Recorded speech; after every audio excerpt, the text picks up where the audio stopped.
pour que le Camerounais puisse se réconcilier avec lui-même, très souvent, il faut revenir à la base, voir ceux qui ont souffert dans leur chair, souffert dans leur âme, de ce fait qu'on a eu à décapiter tous ceux qui voulaient vraiment que le Cameroun soit une nation émergente, qu'une nation qui avait vraiment des citoyens qui vivaient grâce à leurs efforts.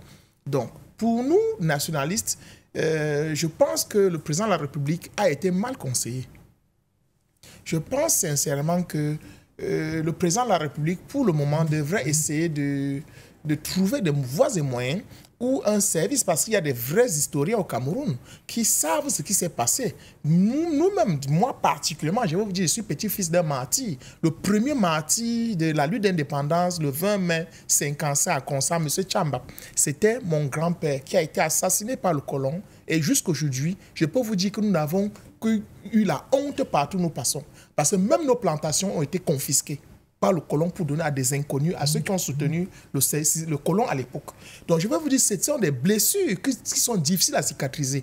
Et je pense que le Cameroun a des bons historiens qui peuvent refaire l'histoire du pays dans le bon sens. Et on n'a pas besoin, parfois ce n'est qu'une reconnaissance. Parce que ce n'est pas toujours de l'argent. Il faut laver le probe qui a été versé sur eux. Parce qu'on les a taxés de maquisards, on les a taxés de subversifs, on a tout dit d'eux.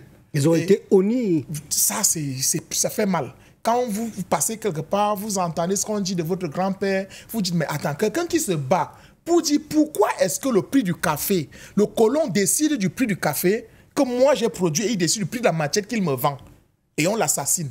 Vous pensez que c'est normal? Même jusqu'aujourd'hui, c'est des choses qui peuvent faire révolter des gens. Donc je crois qu'il est grand temps, la nation camerounaise était arrivée plus de 70 ans après, nous devons trouver des solutions.